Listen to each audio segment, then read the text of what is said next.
মিথ্যে কথা লিখতে গেলে না দু লাইনে মিথ্যে কথা লেখা যায়, কিছু ঘটনা লিখতে গেলে সত্যি কথা লিখতে হয়। তো এটা একদমই সত্যি কথা এগুলো লিখেছি। আর মুশকিল হচ্ছে যে আপনি যদি পাবলিক লাইফে থাকেন তাহলে আপনাকে মানুষের ভালো এবং খারাপ দুটো কমেন্টই নিতে হবে। তো আমি তো রাঘব চাড্ডা নই যে দল বদল করার পর এমপি পদটা ধরে রেখে দেবো। আমার যখন ওই নেতাদের ওপর যখন আমি শ্রদ্ধা হারিয়েছিলাম 2014 পরে এই ঝালমুড়ি কালচার নিয়ে এত কথা হচ্ছে, ফেডারেল স্ট্রাকচারকে সম্মান করে ওটা তো আমি প্রথম করেছিলাম, ওটা তো স্পেশালটা হতো না। অগ্নিমিত্রা পাল ধরুন যেমন, যেগুলো সত্যি সেগুলো তো সত্যিই থাকবে। ন্যাশনাল লাইব্রেরিতে বার্গেন দিয়েছিল যে আমাকে টিকিট দেওয়ার কনফার্মেশন দিলে তবে আমি বিজেপি জয়েন করবো।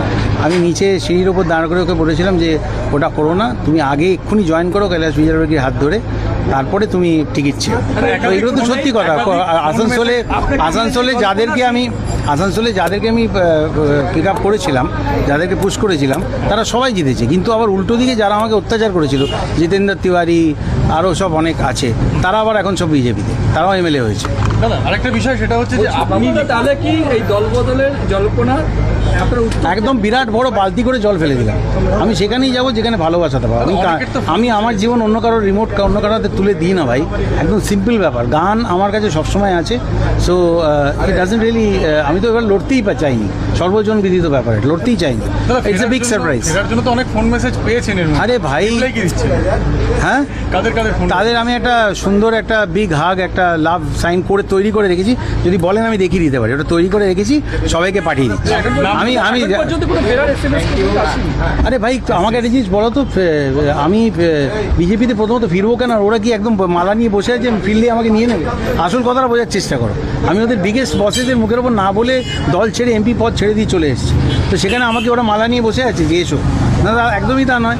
আর কাজেই অবান্তর কথার জবাব দিয়ে তো কোনো লাভ নেই আকাশ পাতাল ভেবে।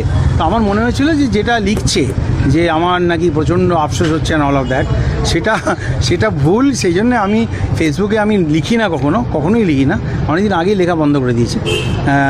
তো আজকে আমার মনে হলো যে ওটা লেখা উচিত। দিদির সঙ্গে কথা বলে গান গাইলাম, গানের চেয়ে বড় এক্সচেঞ্জ অফ এক্সপ্রেশন কী হতে পারে? গান গাইলাম, আমার মেয়ে নিজে এসছে সঙ্গে। শুভেন্দু অধিকারী রাজ্যের মুখ্যমন্ত্রী হিসেবে শপথ দিলেন আজকে। হ্যাঁ, খুব ভালো কথা। আমি যে সাংবিধানিক পোস্টে যিনি বসেন তাকে নিশ্চয়ই স্বাগত জানাবো। আর এরা কেউ আমাকে ব্যক্তিগতভাবে কখনো আক্রমণ করতে পারবে না।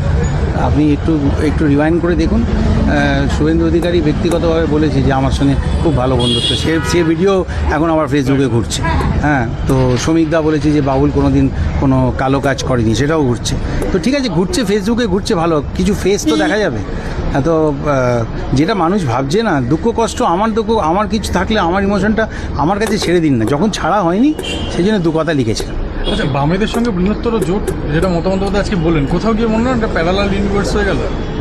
যে আমি সত্যি পলিটিক্স অত বুঝি না, আমাকে গান বাজনা করি আর আমি নিজেকে পলিটিশিয়ানও বলি না, আমি পাবলিক রিপ্রেজেন্টেটিভ বলতে নিজেকে ভালোবাসি।